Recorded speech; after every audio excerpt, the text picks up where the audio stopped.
ஓம் நமோ நாராயணாய வித்மகே வாசுதேவாய தீமகி தன்னோன்ன விஷ்ணு பிரஜோதயாது. லக்ஷ்மி நரசிம்மாய நாராயணாய கோவிந்தாய நமோ நமோ நமோஸ்துதே.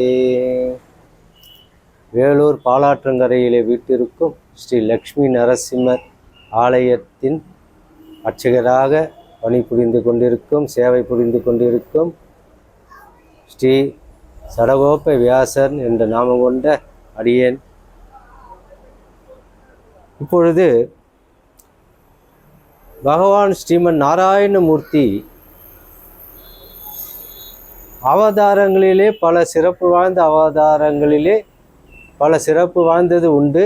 அதிலே மிகவும் அற்புதமான பல அற்புதங்களை புரிந்து நமக்கு பல அமுதத்தை அளித்திருக்கின்ற அவதாரமானது கிருஷ்ணாவதாரம்.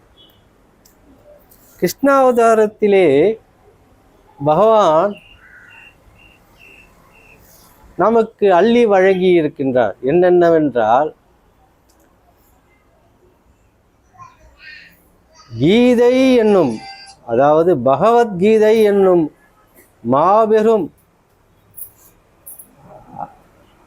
அமுதத்தை நமக்கு அளித்திருக்கின்றார். அதாவது நம்மளுடைய வாழ்க்கைக்கு என்னென்ன தேவைகள், நாம் மானிடராக பிறப்பினும் பிறந்துவிட்டால் என்ன என்ன எப்படியெல்லாம் நாம் வாழ வேண்டும், தர்மத்தை எப்படி கடைபிடிக்க வேண்டும், அதர்மத்தை எப்படி நாம் தள்ளி வைக்க வேண்டும், இப்படியாக பல விஷயங்கள் மூலமாக நமக்கு உணர்த்தி இருக்கின்றார் பகவத்கீதை மூலமாக. அதே போல இந்த கிருஷ்ண அவதாரத்திலே கிடைத்தது தான் நமக்கு விஷ்ணு சகஸ்ரநாமம். விஷ்ணு சகஸ்ரநாமம் ஆனப்பட்டது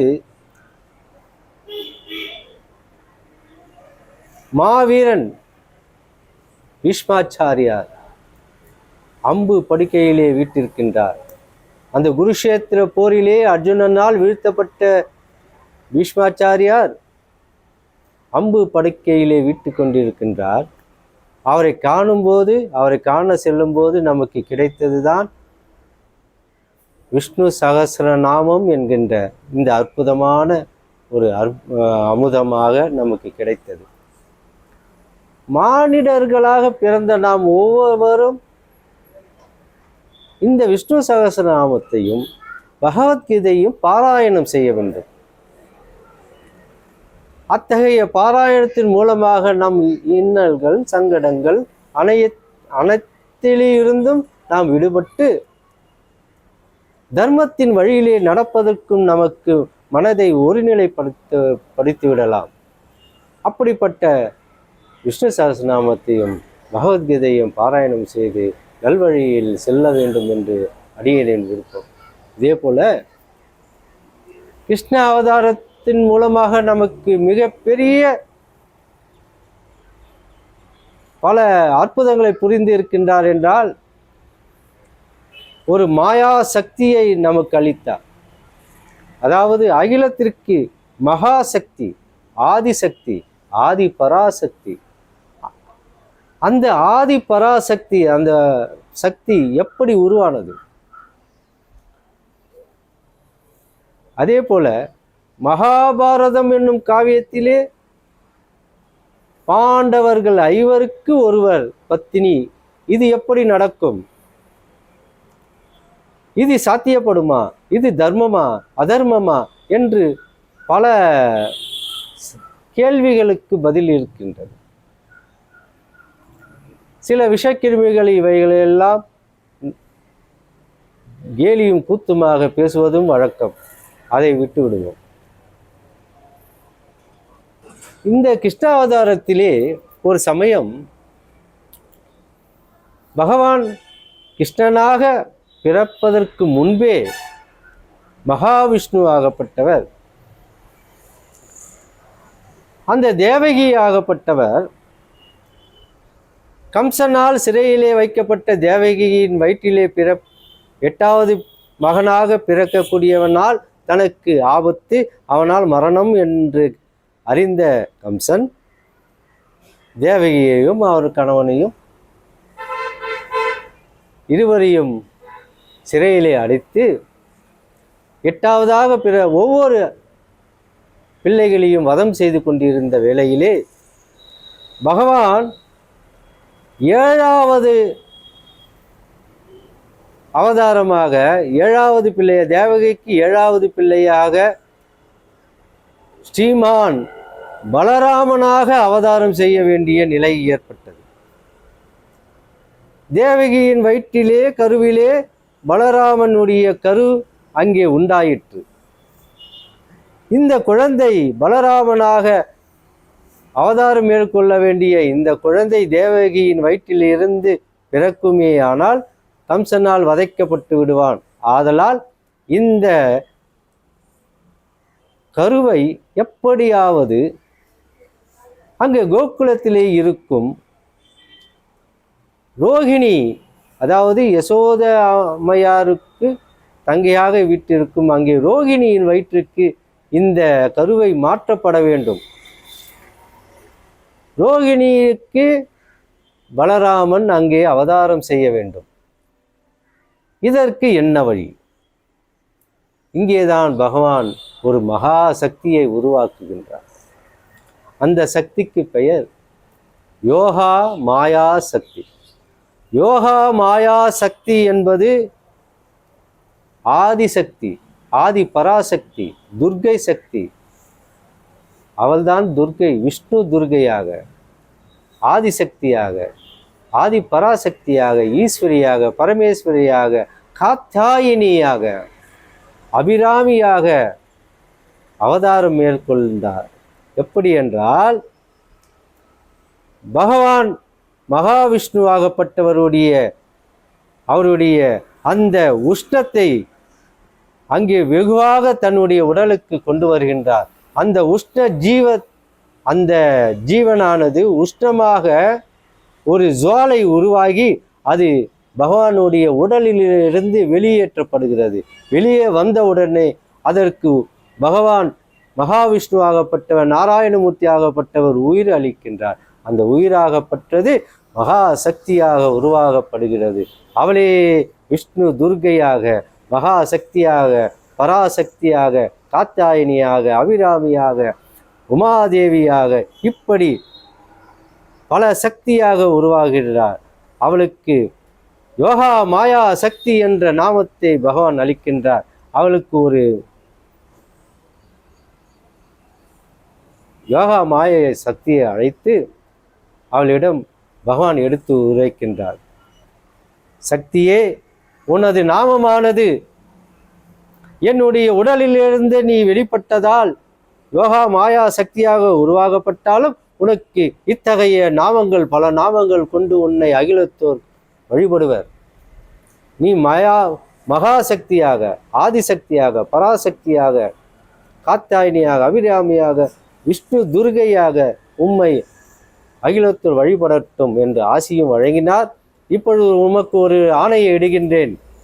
தேவகி வயிற்றிலே இருக்கும் கருவை நீ ரோகிணி வயிற்றுக்கு மாற்றப்பட வேண்டும். மாற்றி அமைத்து பலராமனுடைய அவதாரத்திற்கு நீ உதவி புரிய வேண்டும் என்று கட்டளையிட, உடனே பகவானே நாராயணா, கோவிந்தா, மகாவிஷ்ணுவே என்று பகவானுடைய திருவடிகளை வணங்கிவிட்டு அந்த யோகா மாயா சக்தியாகப்பட்டவள் தேவகி வயிற்றிலே இருந்த கருவை ரோகிணி வயிற்றுக்கு, கோகுலத்தில் இருக்கிற ரோகிணி வயிற்றுக்கு அங்கே மாற்றப்பட்டு தேவகி வயிற்றிலே இருந்த ஏழாவது கருவாகப்பட்டது கலைக்கப்பட்டு விட்டது என்ற நிலையை கம்சனை நம்ப வைத்து விட்டார். இப்படியாக பலராமனுடைய அவதாரம் நிகழ்வதற்கு இந்த மகா சக்தியாகப்பட்டது அங்கே பகவான் கிருஷ்ணனாக அவதாரம் மேற்கொள்வதற்கு முன்பே அந்த சக்தியை உருவாக்கினார். அப்படிப்பட்ட சக்தி, அந்த சக்தியை மகாசக்தியாக இங்கே மகாபாரதத்திலே தர்மத்தை காக்க, அதர்மத்தை அழிக்க ஒரு யுத்தம் நிகழ்த்தப்பட வேண்டும். அங்கே அந்த குருஷேத்திர யுத்தம் நடத்தப்பட வேண்டும். இங்கே ஒரு மிகப்பெரிய வரலாற்று காவியம் உருவாக்கப்பட வேண்டும். ஆதலால் ஒரு மகா சக்தியை நாம் படைக்க வேண்டும், தேவர்களின் மூலமாக அதை நிறைவேற்றப்பட வேண்டும் என்பது பகவானுடைய ஆணை. அதன் பிரகாரம்தான் பாண்டவர்கள்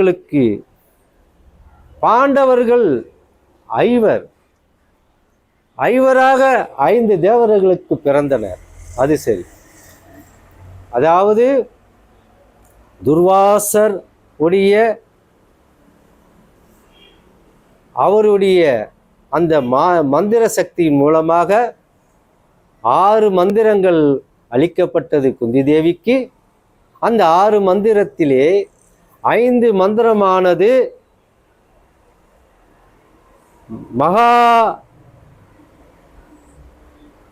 மகாதேவனாக அதாவது மகாதேவன் சிவபெருமான் நமச்சிவாயம் பஞ்சபூதங்களாக படைக்கப்பட்டார். பஞ்சபூதங்கள் படைக்கப்பட்டது மகாதேவன் மூலமாக. ஸ்ரீமன் நாராயணமூர்த்தியினுடைய ஆணைக்கிணங்க அந்த பஞ்சபூதங்களாக சிவபெருமானுடைய அவதாரம் மேற்கொள்ளப்பட்டது. அந்த பஞ்சபூதங்களுடைய சக்திக்கு அதாவது ஆதலால் தான் பகவான் ஒரு திருவிளையாடலை இங்கே நிகழ்த்தினார்.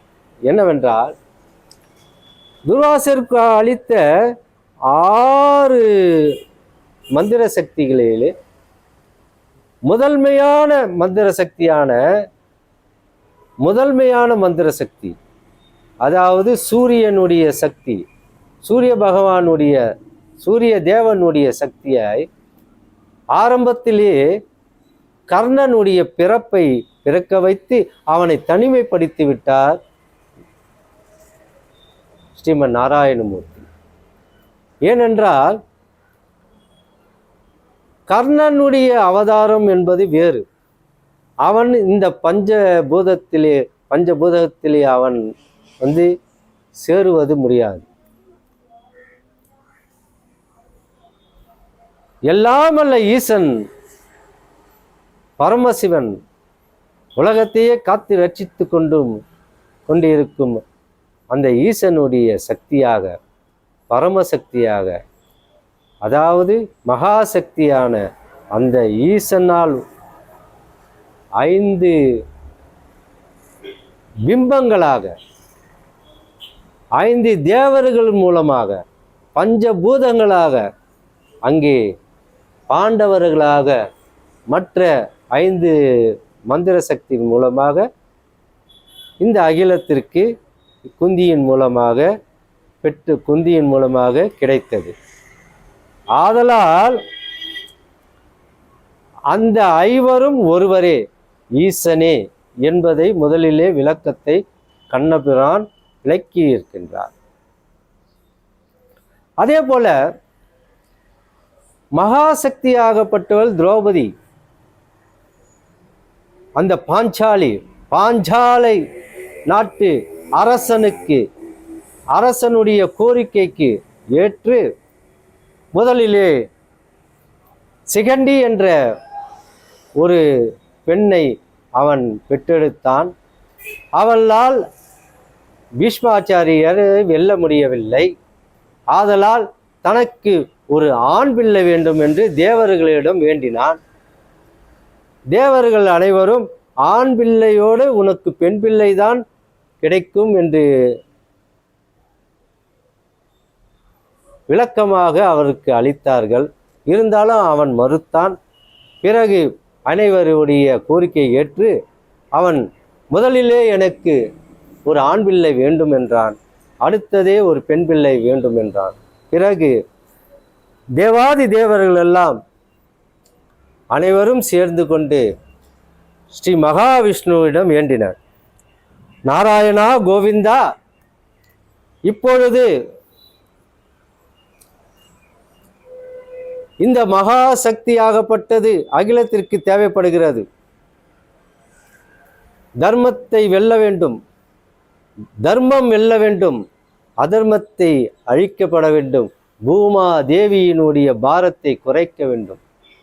இப்பொழுது தங்களுடைய ஆணையை ஏற்று நாங்கள் அனைவரும் சேர்ந்து தங்களுடைய மகா சக்தியை, அந்த யோகா மாயா சக்தியை, அந்த ஆதி சக்தியை மீண்டும் தாங்கள் தானமாக வழங்க வேண்டும்.